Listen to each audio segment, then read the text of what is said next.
And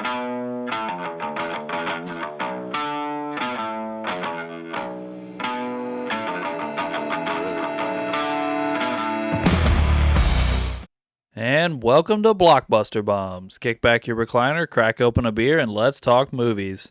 And today we're here to talk about Band of Brothers, the outro episode. We are going to recap our run, our 10 episode run here with some B-sides stuck in there, and just give our final opinions before we move on to Indiana Jones. And us regular Band of Brothers members are all here, so let's get started. We're gonna start off with what our favorite episode was. So, Tom, what would you say is your favorite episode out of the 10? I think mine would probably be Bastogne. Yeah. Out of rewatching all of it because it was honestly I was torn between that and Crossroads for a while, but like after just learning about like what you were talking about, like what they did for their being on set, like how they portrayed the whole thing, the battle itself, the controversy about being saved and all that. Like there's so much to like the episode itself and the lore of the battle. And it's like I just like it was the episode for me. Like that was the one that I was excited to like. Oh shit! Like this is, and it was like you get a little bit of like real war and all that. Like, and you see like even like the guys like the 101st being hit and taking damage and stuff. So it was impactful in so many ways. I don't think you're gonna get a lot of argument in this room. I mean, that's Yeah, definitely a great episode. yeah, like I just know like that was the one where like when I look back on the whole thing, I was like, that's the one that like yeah, this was my favorite episode. If I could go back and watch a episode standalone, like yeah, I'd rewatch it. All right, AJ, what about you? Crossroads was also in the top running for me, but I think my favorite is actually Breaking Point. Mm-hmm. For all the reasons Tom just mentioned about Bastogne, because they're kind of a 2 episode little. Yes, They go those are the together back-to-back pretty much. episodes Yeah. in Bastogne. Yeah. I think just the emotional aspect hit a little bit harder for me in Breaking Point with like Compton losing it, and you know some major characters dying or getting wounded. Yeah. You know, Spears taking. There's just so many like great moments. There is. You know, and are in that episode. So yeah. Ray, what about you, buddy? I mean, this is your. Remind listeners here. This was Ray's first watch. Yeah. So Ray's seen these episodes one time. Which one was your favorite? So I mean, for me, there was a lot of great battle scenes, a lot of great storytelling. But for me, I think the first episode just resonated more with me because I've been through that, been through the boot camp, been through the training, been through that, all kinds of that stuff. So it kind of hit me a little different during that part. So I think the first and probably second episode kind of got me in my feels a little bit, I guess you would say. But yeah, I like the first and probably a little bit of the second one the most. And then I would almost like to say if I had a top three, I think the points was really awesome the way they ended it up. Really like that shot. That'll be a good one. Well, guys, I'm gonna say I like everything you guys have said here. The first episode is iconic. I think it's the Sobel piece to that really starts off the whole thing with a bang. So I like that pick, Ray. And you two taking the two Bastogne episodes, they're hard to pick against. My mind immediately went to those episodes as well, and I was sitting there in my head before we started trying to think of which one of those episodes do I want to pick between, which I do believe is like nitpicking when you're trying to do that because there's such powerful episodes. So I just decided to go in a different direction altogether to be different, and because I couldn't decide between those two. So I'm going to say Day of Days. When they actually do land in Germany or in France, and they actually have to overcome their issues of losing their stuff and fighting the Germans and trying to recover, and then we also get to see Winter's the leader for the real leader for the first time, and he gets to do his famous maneuver and all that stuff. That is also, I think, a great episode. So I think that's my pick for that episode. Okay. Solid. And then I'm gonna go around the room one more time here and start with Tom here. Who is your favorite character? I'm gonna have to say, honestly, throughout the whole thing, it's got to be between Garnier and Spears. Maybe, like, for opposite reasons. Like, it's one of those where, like, Garnier is just like, he's always got something to say, like, quick witted, like, and he's just one of the main characters you do kind of follow in the beginning, like, really up until, like, he gets shot and then comes back and all, and then, like, Winters and, like, gets promoted. Then you really don't see him until he gets injured in the Bastogne and all that. So, but then, like, Spears, like, I just like that hard ass mentality, just like, especially that one where, like, Winters was like, Spears, get him, and it just, like, takes off and everything, like fucking Terminator with the shit, like, running through smoke and just killing Germans, like, hey, grenade that guy, we're going around, shoot him. I'm gonna run across here really quick. I'll be back. Like, and, like, just a hard motherfucker and all that. To where, like, I get why he made it his career and went to Korea. Like, Yeah, you can see he it. wasn't done. Like, Yeah. AJ, I think I know the answer, but I'm interested. It's still Nixon. Okay, all right. Yeah. I love a wise ass, and I think his sense of humor and his whole demeanor really plays well with Winters, who is kind of the main character throughout the series.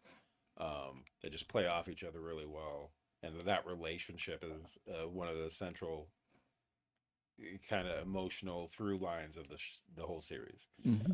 I will say though, upon rewatching, Welsh kind of underrated. Like a little bit, yeah. He's a great character too. I liked him. He's a smart ass too. Yeah, not the same level as Nixon, but he is. Yeah. Yeah, but yeah, it was definitely Nixon. So again, I'll preface this with, you've only watched it once, Ray, but who came across as your favorite character? Top of the list is probably Spears as well with Winters. But after watching that, I forget what the episode title is. It was all about Doc. Oh, I got a new height and respect for Doc. That's Bastogne, isn't it? That's Bastogne. Yeah. So I mean, it goes those two, and then Doc's probably a close second because it's just the shit he's got to fucking deal with back and forth. You got at the med center, then on the lines, and trying to collect up all this morphine and supply, in case something goes down, and trying to find supplies for people and all this other side fucking bullshit he's got to deal with. So he's helping try to get like daily life. It was like, hey, you're here, like, keep your fucking feet dry, keep your socks dry. Like, I'll get you boots. You should have told me. Like, it's like, yeah, he's doing all the little day-to-day stuff that these guys are kind of like, having to deal with while there. It's almost like Morgan Freeman from Shawshank. Hey, I'm a guy who knows how to get shit. Yeah. So, this was hard for me. I want to preface it with this is, I think it's a little bit of a cop-out to say Winters, but I really want to say Winters. Winters is a phenomenal character, phenomenal human, and he does take a lot of focus during the course of this series, and you really grow to like him. And I don't mean to sound repetitive, but I also really like Spears, like Tom and Ray said, but I was, I was gonna say this before, not just because he said it, but I love Garnier. Like, Garnier is great. Like, Garnier is at certain points kind of makes the show. He's just running his mouth, being ridiculous. He's a good to bounce off of guys like Bull and Martin because they're so stoic and like these proud figures, but they don't talk a lot. And then you have this other sergeant in Garnier who never shuts the hell up. And Randleman and Martin are just like, yep, what Garnier said. Like, so, yeah, those are my guys, I would say. I thought you were going to say Sobel because it's played by Ross. Yeah. Mr. Friend. I don't like Sobel. Sobel plays his role, don't get me wrong, but I don't like Sobel. And he shows his true colors in episode 10. He really does. I really believe that. But hurt for life. Get you some fucking cream, buddy. Yeah. Well, I think the only thing left for us to do here is just give our final thoughts on the series as a whole, guys. So we'll wrap this up. So, Tom, what are your final thoughts? Just as good as, well, I'll say even better than the first time I watched it, because I feel like I'm paying a little more attention and not just for class and all anymore. Like, it's actually for, like, to actually, like, absorb the material, and I'm, a lot older watching it. I feel it's still in I would dare say it's just as impactful to watch as it was back then. I feel like a lot of it, like the material and like even like the little CGI stuff, it holds up the test of time well enough to where like you can keep rewatching this and it's still, like I said, it hits home and all that. I did like it, so it was great to rewatch it, and yeah, I'm glad I did. Awesome. AJ? It's definitely a great rewatching because anytime you rewatch something, you pick up more and more stuff that you missed the first time. I think the thing that really stands out to me is how, well, one, just how well crafted it is as a series, the way Absolutely. it's shot. The It's that Spielberg money. yeah, you can definitely tell Spielberg was involved. But the way they were able to take this true story and craft individual, like 10 individual episodes that each one is like narratively complete and well done, while still remaining true to life. Yeah. In a very like high degree. Like there's minor things that they adjusted or moved around in the timeline, but it's really impressive that they were able to do that. Every episode has an arc. It's got, good character moments, but it's all still essentially true.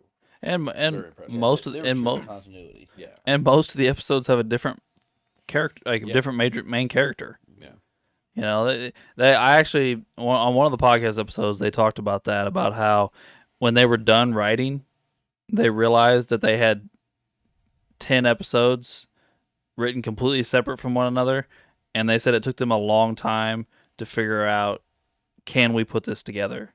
He's like, nobody was trying. He's like, nobody was trying to put them together. We would just have arguments of like, this isn't going to work.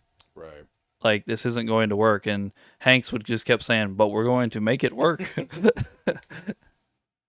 So anyway, yeah. Ray, what are your thoughts on the series?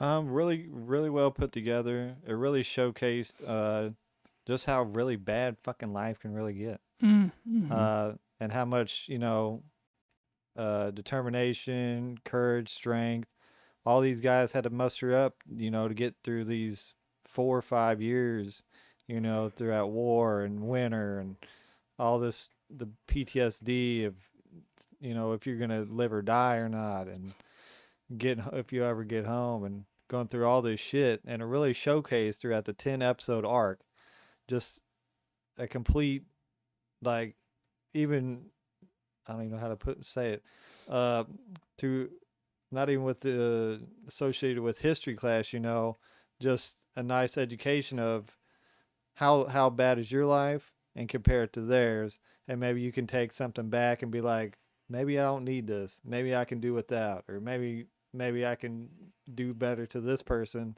because they they sacrifice for us, And it just kind of shows that whole thing, and that's something to take away, And that's what I kind of thought about the whole series.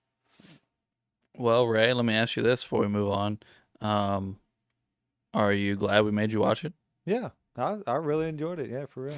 Oh, awesome. Well, guys, I think I said this when we were getting ready to start it on air, but I'm gonna repeat it. I think this is one of the greatest films of all time. Like I don't want to put a ranking on it, but it's phenomenal. It's very powerful in the way they're able to do this. It plays with your emotions. There's a lot of sadness. There's a lot of anger. There's a lot of happiness even.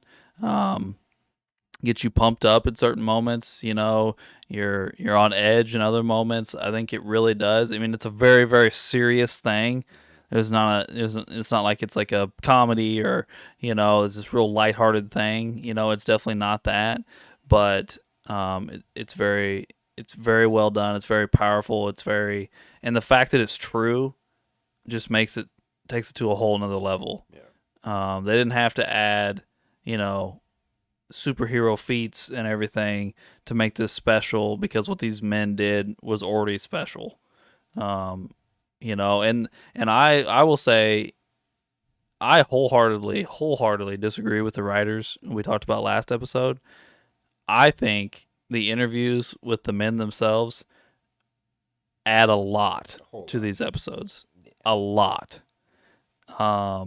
And at the end, I think Tom mentioned it maybe last episode, at the end, when you actually see their names and you can put together, like, that makes sense or whatever, like, and then they're all talking about, like, what it meant to them to be able to come home, or what to fight, or whatever. They're kind of wrapping it up there. Like, it's an emotional like when Winters is giving his final little thing there, where he's like, I was not a hero, but I served in a company of heroes. Like, that was a very emotional thing. Like, they all talk about how, like, the guys that met him and the guys that hung out with him, like, Winters was just stoic as hell. He never showed emotion, even in his memoirs and his diaries, because they have them all. Everything is tactical. There is no emotion in his writing. There's nothing. Everything's super tactical and broken down. But the fact that he started breaking down when he was making those comments, and was like, you can see his lip trembling and he's trying not to cry and everything like that. And I'm not judging him. I'm just saying, it's a very emotional moment, a very powerful moment, and I watch Band of Brothers on a regular basis. I shouldn't say a regular basis. Like, I watch it like once a week or something, but like probably once a year I go through and watch these episodes again. And for the first time here recently, I let my sons watch most of it with me. There's times where I'm like, hey, boys, let's cover our eyes. Or why don't you go in the other room for a few minutes? They're not quite there yet, but... like episode 9? Well, yeah, they did not watch episode 9 with me. I knew better than that. But even in Bastogne a few times, I was like, hey, boys, why don't you go in the other room for a few minutes? Like, when the bombing was getting ready to start, I knew Garnier and Toy were going to lose their legs. Like, I was like, yeah, they can see this in a few years. I was kind of shocked in episode 9. I was like watching it. My nieces were in the other room. I'm like, holy crap, Tom Hardy and this lady. I'm like, change this for a second. Yeah. So I don't want to be too long-winded, but I truly do love this show, and it's one of my all-time favorites, and I really appreciate that they were able to put this together. Hell yeah, absolutely. Well, gents, that's all I got on that. Does anybody have anything they want to add or say before we move out? No, it was a pleasure watching it. Glad we did it. Yeah. I'm glad we did as well. And I think we're all 3 of us are looking forward to Indiana Jones. And I do want to announce this as well. Barry will be back for Indiana Jones. I know Barry took a little hiatus on us. He had some stuff going on in his personal life, which now seems to be, going better. So he's coming back, and we're very happy to have him. Yeah, he's one of his list. Yeah, not Barry's list. Yeah. But we appreciate you tuning in for this last Band of Brothers episode, and we would appreciate you tuning in for our Indiana Jones episodes in the future. So thanks for tuning in to Blockbuster Bums.